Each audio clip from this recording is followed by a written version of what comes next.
Hello नमस्कार दोस्तों, मैं ऋषभ आपके चैनल एजुकेशन फॉर ऑल में एक बार फिर से आपका स्वागत करता हूं। आज हम लोग जो बिहार एसएससी के लिए साइंस का प्रैक्टिस सेट कर रहे थे उसका मैं अगला पार्ट लेकर के आ गया हूं और यह 20 नंबर का प्रैक्टिस सेट है। इससे पहले मैंने 19 प्रैक्टिस सेट करवा दिया है। अगर आपने उसको नहीं देखा है तो इसका प्लेलिस्ट बना हुआ है, आप जो है जा करके देख सकते हैं। अगर आप रेलवे या फिर किसी और एग्जाम की तैयारी कर रहे हैं तो उसका भी साइंस का जो है वो प्रैक्टिस सेट सब्जेक्ट वाइज और चैप्टर वाइज जो है वो चल रहा है, आप जो है उसको जा करके कर सकते हैं। तो चलिए आज हम लोग जो है वो 20 नंबर का प्रैक्टिस सेट करेंगे और इसका जो है वो आज पहला क्वेश्चन है और मैं हर रोज़ जो है वो 25 क्वेश्चन साइंस का करवाता हूँ, तो आप इसको अच्छे से कीजिएगा।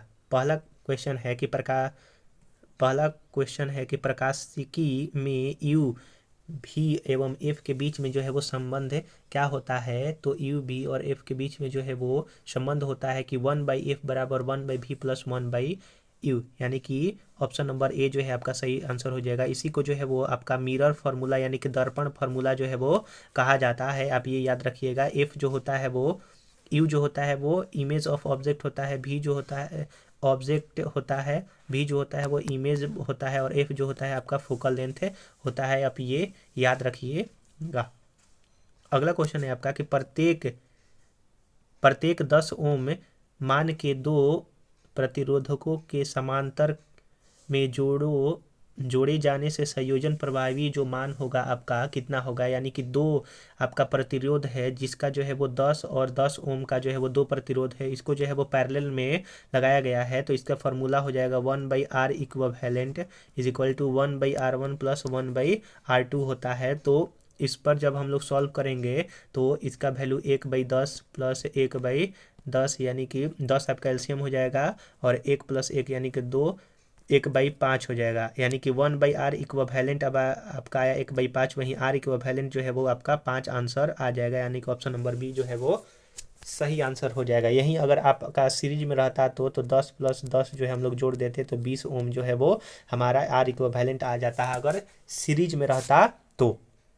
अगला क्वेश्चन है आपका कि सूर्य प्रकाश के फोकस होते निम्नलिखित में से किसका प्रयोग जो है वो किया जाता है। तो सूर्य प्रकाश के फोकस हेतु हम लोग अवतल दर्पण का जो है वो प्रयोग करते हैं। तो परावर्तन के बाद वह दर्पण के फोकस पर से होकर के जो है वो गुजरता है। उत्तल दर्पण जो है वो आपका गाड़ियों का जो मिरर व्यू होता है, साइड मिरर व्यू, उसमें जो है वो लगाया जाता है उत्तल दर्पण। समतल दर्पण जो है हम लोग अपना जो है वो घर में जो है वो लगाते हैं, आप ये भी याद रखिएगा।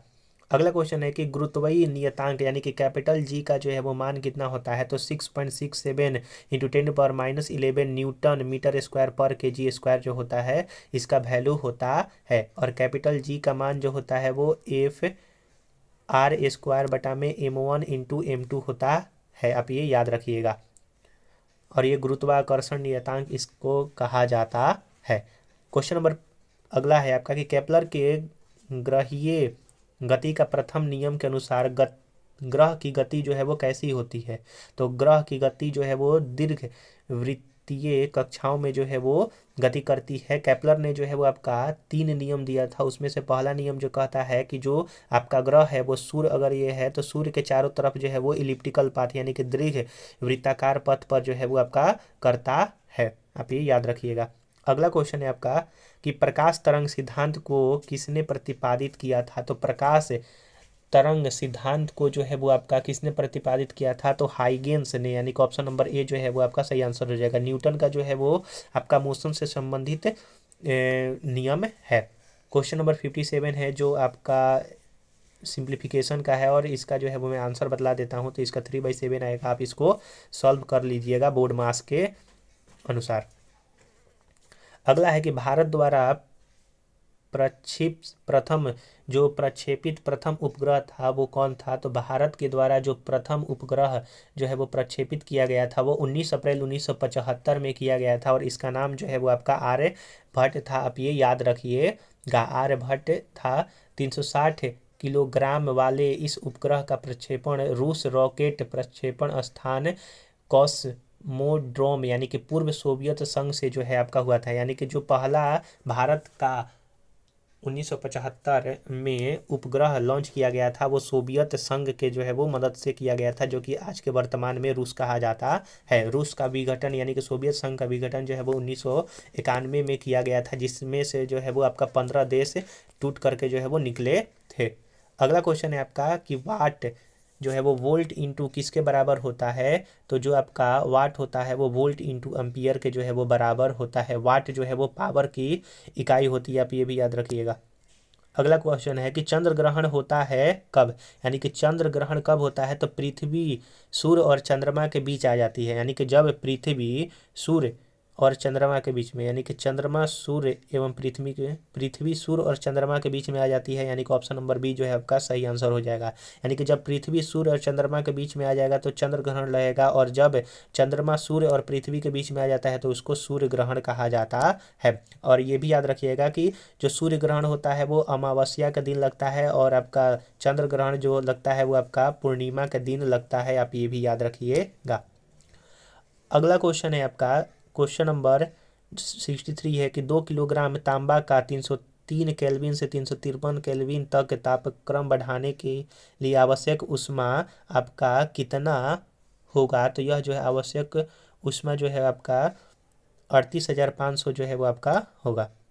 अगला क्वेश्चन है आपका कि टेप रिकॉर्डर में टेप पर शब्द को रिकॉर्ड किया जाता है। तो टेप रिकॉर्डर में टेप के शब्द को परिवर्तित चुंबकीय क्षेत्र के द्वारा किया जाता है, तो ऑप्शन नंबर ए जो है वो आपका सही आंसर हो जाएगा। अगर आपको ये वीडियो पसंद आ रहा होगा तो वीडियो को लाइक कीजिएगा, शेयर कीजिएगा। अभी तक चैनल को सब्सक्राइब नहीं किए हैं तो चैनल को सब्सक्राइब कर दिया कीजिएगा। अगर आपने पीछे वाला वीडियो नहीं देखा है तो इस का जो है प्लेलिस्ट बना दिया गया है, आप जो है जाकर के देख सकते हैं। रीड बिना नलिका वाद्य है। तो रीड बिना नलिका जो वाद्य है वो आपका बांसुरी है। रीड बिना नलिका वाद्य का मतलब होता है कि ऐसे नलिका वाद्य से है जिसमें आपका चलायमान घटक हवा के अतिरिक्त और कुछ ना है, यानी कि वैसा वाद्य यंत्र जिसमें जो है वो हवा के अतिरिक्त कुछ उसमें ना प्रयोग किया जाए, उसको रीड बिना नालिका जो है वो कहा जाता है। वायलिन में जो है वो तारों का प्रयोग किया जाता है।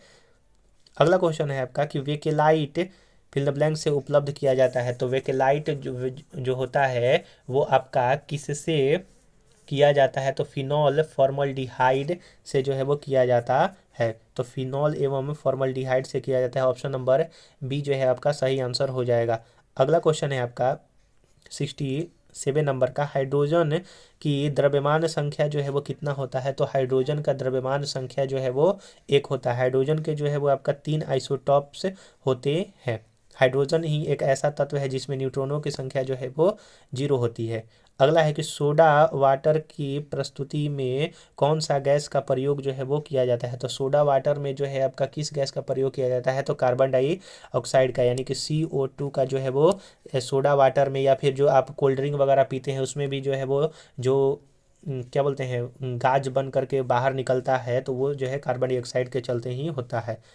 अगला है कि निम्नलिखित यौगिक में से कौन आयोडो फॉर्म अभिक्रिया देता है? तो आयोडो फॉर्म जो अभिक्रिया देता है वो आपका एसीटोन देता है। तो ऑप्शन नंबर 3 ए जो है वो सही आंसर हो जाएगा, आयोडोफॉर्म एसीटोन। अगला क्वेश्चन है आपका कि ऑक्जेलिक एसिड का फॉर्मूला H2C2O4 में C की ऑक्सीकरण यानी कि ऑक्सीडाइजिंग नंबर जो है वो आपका कितना होगा? तो आपका 3 होगा। x बराबर जो है वो निकालेंगे तो हम लोग जो है वो इसका 3 आ जाएगा। तांबा का सूत्र कौन सा तत्व है? तो तांबा का माफ कीजिएगा शत्रु कौन सा तत्व है? यानी कि तांबा का शत्रु जो है वो गंधक को कहा जाता है। गंधक का अंग्रेजी रूपांतरण सल्फर होता है, जिसका अभियुक्त संस्कृत शब्द सल्वेरी से होता है, जिसका अर्थ होता है तांबे का दुश्मन। यानी कि गंधक का जो शाब्दिक अर्थ ही होता है तांबे का दुश्मन, तो आप ये याद रखिएगा। अगला क्वेश्चन है आपका, कार्बन और हाइड्रोजन को छोड़कर पिरिडिन में होता है। तो कार्बन और हाइड्रोजन को छोड़ करके जो आपका पिरिडिन में होता है वो कौन सा होता है? तो आपका नाइट्रोजन होता है। और इसका फॉर्मूला जो है वो पिरिडिन का होता है C6 H5 और N होता है। तो कार्बन और हाइड्रोजन को छोड़ करके नाइट्रोजन जो है वो आपका पाया जाता है। अगला है कि स्टेनलेस स्टील यानी कि इस्पात किसका जो है वो मिश्रण होते हैं। तो स्टेनलेस स्टील जो है वो आपका मिश्रण होता है इस्पात प्लस क्रोमियम प्लस निकेल का। ऑप्शन नंबर ए जो है वो आपका सही आंसर हो जाएगा। अगला है कि कार्बन मोनोऑक्साइड है। तो कार्बन मोनोऑक्साइड जो है वो स्वादहीन यानी कि उदासीन होता है। ऑप्शन नंबर सी जो है सही आंसर हो जाएगा। कार्बन मोनोऑक्साइड का उपयोग फॉस्जीन गैस बनाने में, मिथाइल अल्कोहल सोडियम फॉर्मेट बनाने में, शुद्ध निकेल धातु तैयार करने में तथा प्रोड्यूसर गैस और जल गैस के रूप में जो है वो किया जाता है। तो ऑप्शन नंबर सी सही आंसर हो जाएगा। अगला है कि निम्नलिखित में से कौन एक संक्रमण तत्व है। तो इनमें से कौन सा है जो कि संक्रमण तत्व है। तो तांबा जो है वो आपका संक्रमण तत्व के अंतर्गत आता है। हीलियम तथा सोडियम इस ब्लॉक के अंतर्गत आते हैं, जबकि क्लोरीन पी ब्लॉक के अंतर्गत आता है। वहीं तांबा जो है वो आपका संक्रमण तत्व जिसको जो है वो डी ब्लॉक में रखा गया है। हीलियम को जो है वो आपका एस ब्लॉक में जो है वो रखा गया है। सोडियम को भी जो है वो एस ब्लॉक में, फ्लोरीन और क्लोरीन को जो है वो आपका पी ब्लॉक में जो है वो रखा गया है। संक्रमण तत्व का मतलब होता है ट्रांजिशन एलिमेंट, आप ये याद रखिएगा। पी ब्लॉक एक ऐसा ब्लॉक है जिसमें जो है वो आपका तीनों प्रकार के तत्व जो है मिलते हैं। आपका मेटल भी मिल जाएगा, नॉन मेटल भी मिल जाएगा और मेटलॉइड्स भी जो है वो मिल जाते हैं। अगला है आपका कि समवाय 7n14 में होता है। तो इसमें जो है वो आपका 7 इलेक्ट्रॉन, 7 प्रोटॉन और 7 ही आपके न्यूट्रॉन जो है वो पाए जाते हैं। तो ऑप्शन नंबर डी जो है वो इनमें से सभी आपका सही आंसर हो जाएगा। तो हम लोगों ने यहाँ पर जो है वो 25 क्वेश्चन जो है वो साइंस का इम्पोर्टेंट जो है वो 20वें प्रैक्टिस सेट में किया। हर जो है वो 25 क्वेश्चन का मैं प्रैक्टिस सेट करवाता हूँ। अगर आपको ये वीडियो पसंद आया होगा तो वीडियो को लाइक कीजिएगा, अपने दोस्तों में शेयर कीजिएगा।